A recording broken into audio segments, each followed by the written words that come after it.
मेरो नाम रिता राई, मेरो जन्मघर माइती इलाम अनि कर्मघर चाहिँ भोजपुर। अहिले चाहिँ हामी इटरी 5 मा छौँ र मेरो चाहिँ मैले चाहिँ बिहे गरेको चाहिँ 4 वर्ष भयो अस्ति वैशाखमा।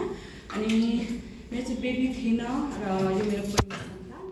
अनि आजभन्दा चाहिँ कति भने जस हामी असोज महिनामा होला डक्टर प्रधानसँग चाहिँ भेट भयो अनि उहाँहरूसँग चाहिँ कुराकानी भयो। त्योभन्दा ओके र उहाँ सँगसँगै हामीले एउटा गर्नको कुरा राम्रो गर्नको कुरा नानी होइन नानीलाई चाहिँ आज मुख हेर्नेको लागि मैले आज बोलाएको नानी सुतिरहेको थियो तर उठाएर हामीले होइन र यो एउटा हाम्रो एउटा साँच्चै नै एउटा टेस्टिमोनी होइन र यहाँनिर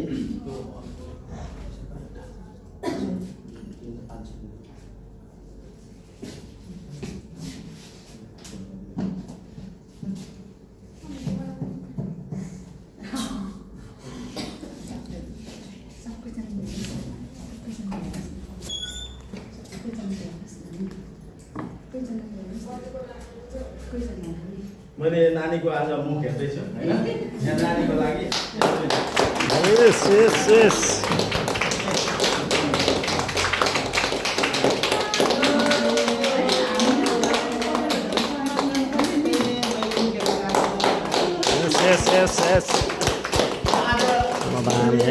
आज जति पनि हामी यहाँनिर छौँ यही टेस्टिमोनियाको कारणबाट छौँ। यो टेस्टिमोनिया भनेको नट अ जोक त्यत्तिकै पनि भएको छैन।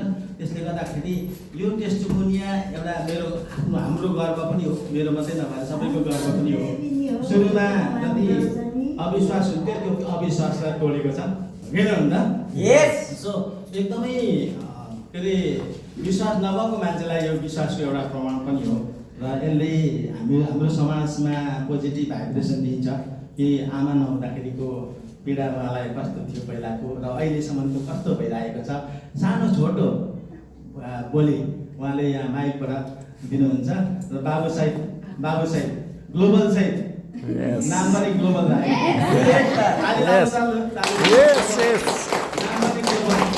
बाबु बिस्तारै गर्दै जाँदाखेरि हामीसँगै काम गर्नुहुन्छ हो किन भन्दा सो अहिलेलाई हामी छोटो उहाँको शब्द सानो छोटो शब्द पहिलाको एक्सपिरियन्स नहुँदाखेरिको अनि त्यस पछाडि यहाँ आउँदै गर्दाखेरिको उपचारमा आउँदै गर्दाखेरिको अनि भएपछिको एउटा खुसी उहाँ व्यक्त गर्नुहुन्छ।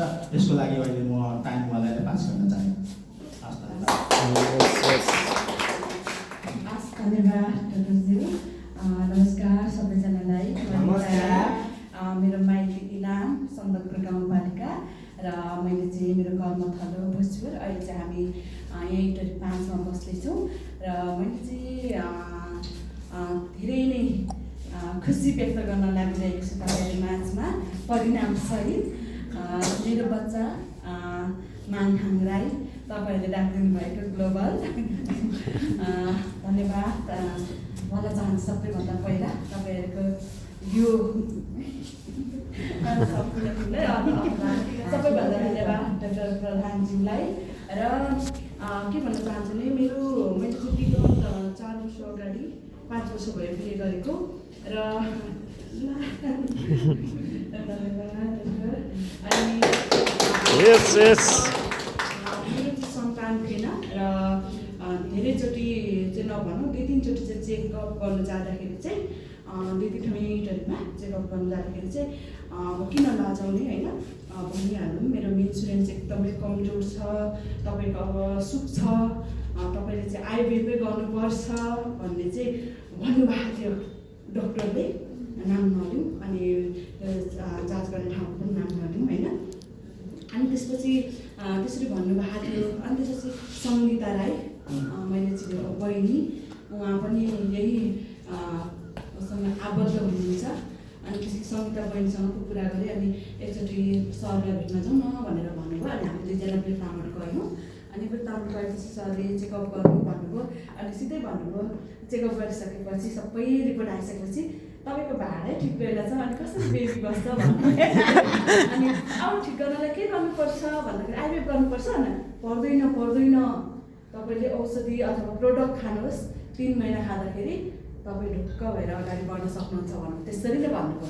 अनि 3 महिनाको प्रोडक्ट लिएर मैले खाएँ। सुरुमा 1 महिनाको लिएँ, अनि अर्को महिनाको, अर्को महिनाको 3 महिनाको प्रोडक्ट खाँदाखेरिको परिणाम चाहिँ यता तपाईँलाई देखाउनु तर अब त्योभन्दा पहिला चाहिँ धेरै नै अब त्यही त हो मान्छेको भुलमा, समुदायको भुलमा हामी चाहिँ आफ्नो लागि भन्दा पनि समाजको लागि अनि समुदायको लागि बाँच्नु पर्दो रहेछ क्या। किन बेबी भएन, के हो, कसो हो, किन हुने हो, किन पाउने हो कि के हो भनेर प्रश्नको प्रश्न।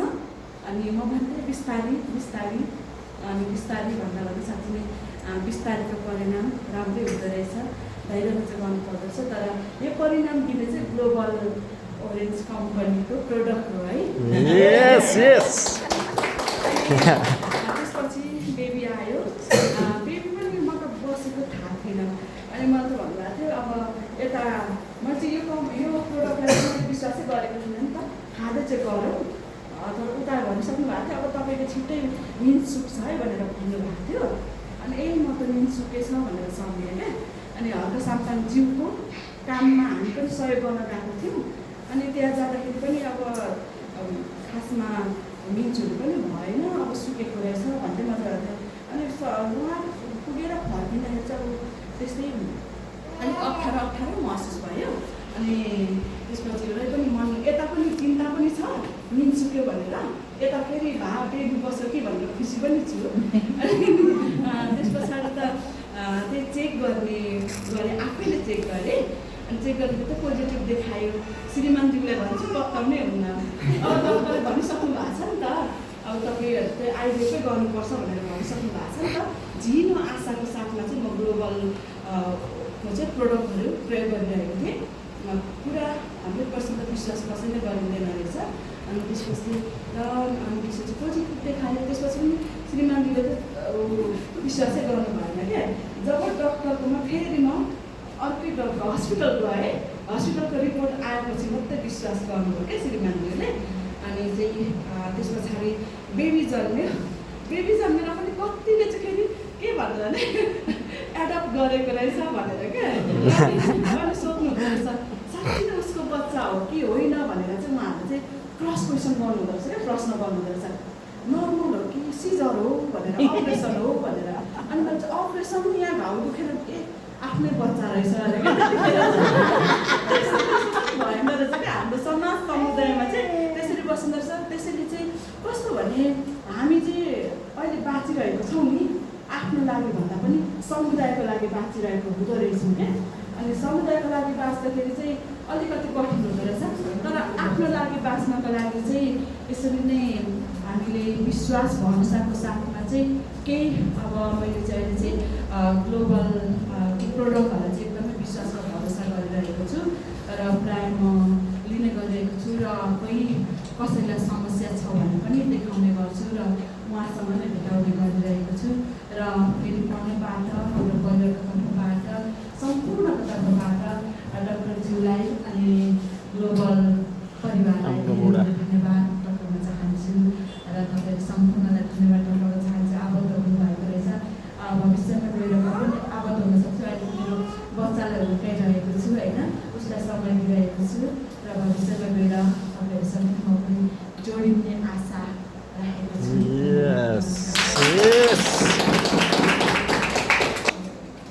ग्लोबल ओरेन्जको रिजल्ट हामीलाई यहाँ पागल भन्ने गाउँतिर अब हेर यहाँ रिजल्ट अब कति आउँछ यहाँ। ल